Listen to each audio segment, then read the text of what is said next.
बेटा प्रिया, क्या करती है तू? आज फिर अपना टिफिन बॉक्स घर पर ही छोड़ गई। अब क्या करेगी? इतना लंबा कॉलेज होता है, पूरा दिन भूखा रहेगी क्या? अरे माँ, छूट गया तो छूट गया, मैं बाहर ही कुछ खा लूंगी ना।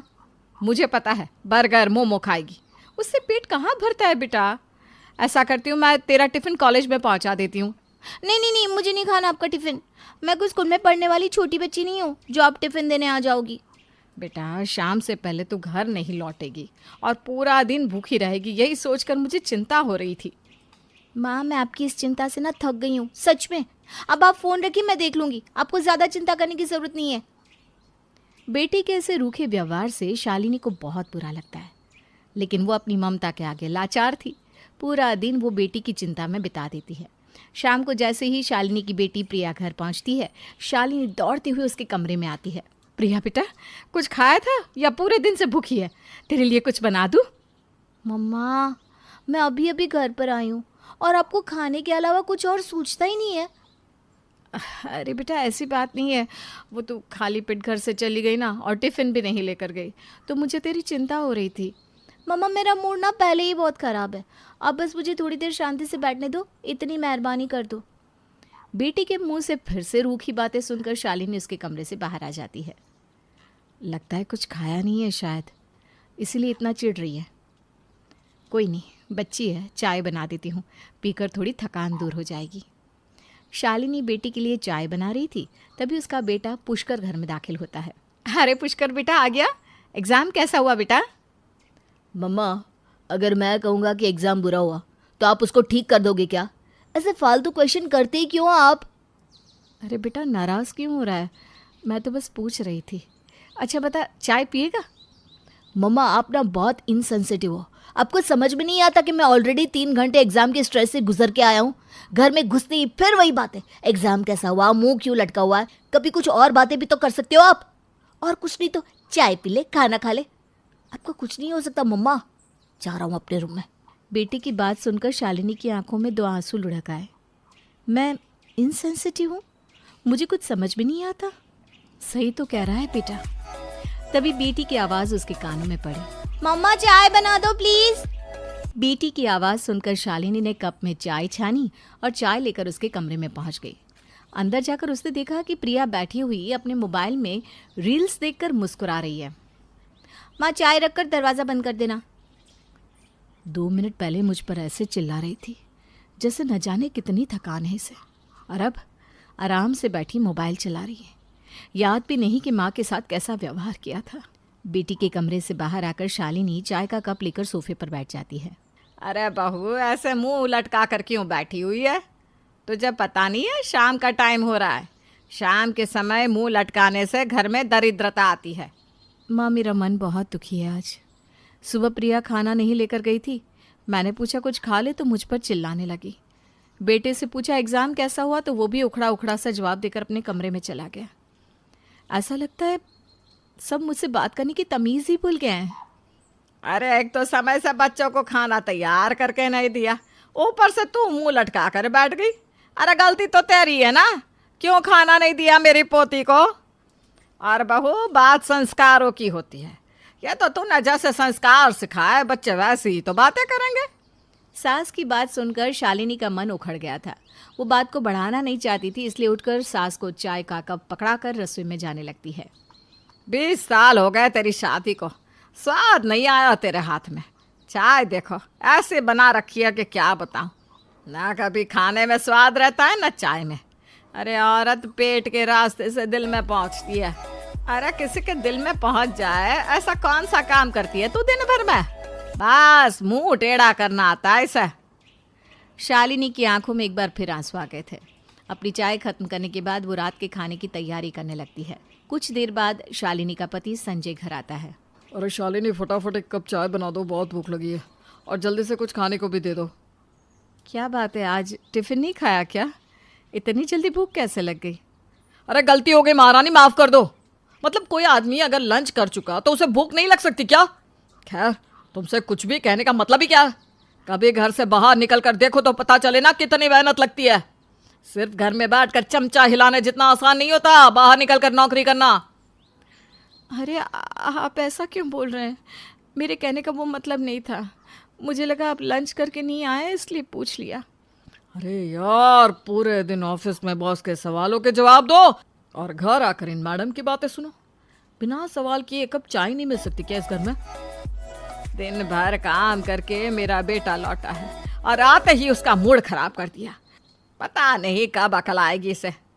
सबको खाना खिलाने के बाद शालिनी अपने कमरे में आ गई थी। उस रात घर में बाकी सब तो सो गए थे, लेकिन शालिनी की आंखों से नींद कोसों दूर थी। पूरे दिन में हुई एक एक घटना उसकी आंखों के आगे घूम रही थी। शायद सबकी पसंद नापसंद, उनकी भूख, इनकी चिंताओं में मैं अपना अस्तित्व ही भूल गई हूँ। जिस परिवार की देखभाल में मैंने अपने जीवन के 20-20 साल बिता दिए, उनसे आज मुझे ये इनाम मिल रहा है। संजय और माजी तो हमेशा से ऐसे ही थे, लेकिन मुझे उम्मीद थी कि जिन बच्चों को मैं इतने लाड़ प्यार से पाल रही हूँ, कल को वो तो मुझे ज़रूर समझेंगे। लेकिन किसी को भी मेरी भावनाओं की चिंता नहीं। मेरा प्यार बोझ लगता है इन सबको। उस रात शालिनी ने एक फैसला किया जिससे उसकी और उसके परिवार की जिंदगी ही बदल गई। अगले दिन सुबह 8 बजे बेटी प्रिया की आंख खुली तो वो भागते हुए हॉल में आई। अरे आज मम्मी ने मुझे कॉलेज जाने के लिए उठाया भी नहीं। आज तो मैं पक्का लेट होने वाली हूँ। मम्मा! अरे मम्मा कहाँ चली गई? प्रिया ने देखा कि किचन भी खाली पड़ा हुआ था, जबकि हर रोज़ तो 8 बजे तक माँ नाश्ता टेबल पर लगा भी देती थी और पुष्कर को जगाने की कोशिश कर रही होती है। प्रिया पुष्कर के कमरे में जाकर देखती है तो पुष्कर भी अपने बिस्तर पर आराम से सो रहा था और शालिनी वहां पर भी नहीं थी। पुष्कर, तुझे कॉलेज नहीं जाना क्या? 8 बज रहे। अरे यार, मम्मा से ना कोई काम ढंग से नहीं होता। कितनी बार कहा है कि मुझे टाइम से जगा दिया करो, अब मैं फिर लेट हो जाऊंगा। अरे मम्मा तो कहीं दिखाई नहीं दे रही है। पता नहीं पुष्कर मम्मा कहाँ गई। अरे कहाँ जाएगी, या तो किचन में खाना बना रही होगी या पीछे बालकनी में कपड़े धुल रही होंगी। प्रिया पूरे घर में माँ को ढूंढती है, लेकिन वो कहीं नहीं दिखाई देती। मैं जाकर नहा लेती हूँ, शायद तब तक मम्मा भी आ जाए। नहाने के बाद, अरे मम्मा कहाँ चले गए थे आप? आपने मुझे कॉलेज के लिए भी नहीं जगाया और लंच भी नहीं बनाया, ना ही अभी तक मेरा ब्रेकफास्ट तैयार किया।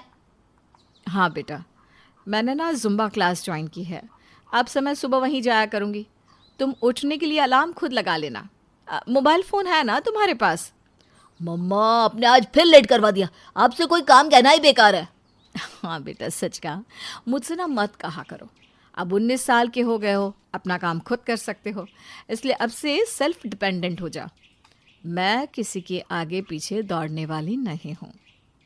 मम्मा लंच? बेटा, तुम दोनों तो वैसे भी रोज़ लंच के नाम पर मुंह बनाते हो। दादी को भी मेरे हाथ का खाना पसंद नहीं, इसलिए मैंने कुछ बनाया ही नहीं। तुम लोग ना बाहर खा लिया करो और दादी के लिए मैं कुक लगवा दूंगी। ये क्या ड्रामा चल रहा है मेरे घर में? कुक क्यों खाना बनाएगी? ये तो आप अपनी माँ से ही पूछिए। 20 साल में उन्हें मेरे हाथ का खाना पसंद ही नहीं आया। हर रोज़ खाते हुए 10 कमियां निकालती है। आपके बच्चे खाने या नाश्ते के लिए पूछो तो उल्टा जवाब देते हैं। कहते हैं माँ को खाने के सिवा कुछ दिखता ही नहीं, कम दिमाग है। मैं कम दिमाग की हूँ ना बेटा, जो इतने साल बस तुम सबके लिए जीती रही। ना कभी अपनी इच्छाओं की परवाह की, ना सेहत की। सुबह आँख खुलने से लेकर रात में तुम सबके सोने के बाद तक बस मैं तुम सबके लिए ही सोचती रही। और इतने प्यार और परवाह के बदले में तुम सबने मुझे अपना पंचिंग बैग बना लिया। आते जाते उठते बैठते हर कोई मेरे स्वाभिमान को पंच मार कर निकल जाता है। हाँ बस, तुम सब इतने हट्टे कट्टे हो कि अपना ख्याल खुद रख सकते हो। मुझे अब अपने लिए जीना है। हाँ हाँ, जाओ जी लो। 4 दिन में तुम्हारी अकल ठिकाने आ जाएगी और माफ़ी मांगकर वापस आना और फिर अपनी जिम्मेदारियां निभाना। संजय की बात को अनसुना करके शालिनी रसोई में जाकर अपने लिए नाश्ता बनाने लगती है। मैं नाश्ता बनाने के लिए मना नहीं कर रही हूँ, लेकिन अब जिसे खाना हो वो खुद आकर मुझसे कहे कि उसके लिए भी नाश्ता बना दूँ। मैं किसी के पीछे पीछे खाने की थाली लेकर नहीं घूमने वाली। शालिनी की बातों से घर में सभी के अहम पर भारी चोट पहुंच गई थी, इसलिए उसकी बातें सुनकर घर के सभी सदस्य मुंह टेढ़ा करके अपने अपने काम पर निकल जाते हैं। कुछ दिन बीतने पर उन्हें एहसास होता है कि माँ शालिनी को इस नए बदलाव से कोई खास फर्क ही नहीं पड़ रहा, बल्कि वो तो पहले से ज़्यादा ही खुश दिखाई दे रही थी। शालिनी अब सुबह शाम वॉक पर जाती, दोस्तों के साथ फुर्सत में गप्पे लड़ाती, जुम्बा करती और किताबें पढ़ती। अच्छे कपड़े पहनकर तैयार होती। जहाँ शालिनी अपने नए टाइम टेबल को एंजॉय कर रही थी, बाकी सबकी बाहर का खाना खाकर अकड़ ढीली हो गई थी। प्रिया, मम्मा ने खाने में कुछ बनाया क्या? नहीं ना, किचन में तो कुछ नहीं है, लेकिन मम्मा ने कहा था कि हम कहेंगे तो वो मना नहीं करेंगी। पिज्ज़ा खाएगी? पुष्कर प्लीज़, मैं थक गई हूँ यार ये बर्गर पिज़्ज़ा से। ऊपर से रोज़ कॉलेज के लिए लेट हो जाती हूँ। सुबह उठो, कपड़े प्रेस करो, फिर कॉलेज जाओ, पूरा दिन थक कर आओ तो कोई चाय भी पूछने वाला नहीं है।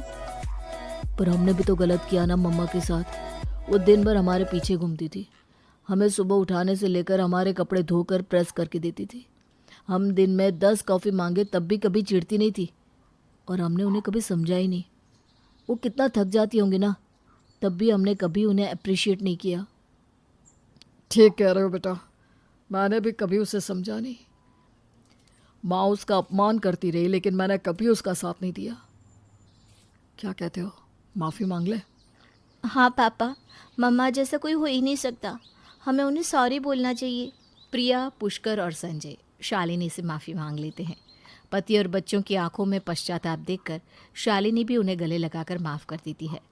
लेकिन घर में एक बड़ा बदलाव आ गया था।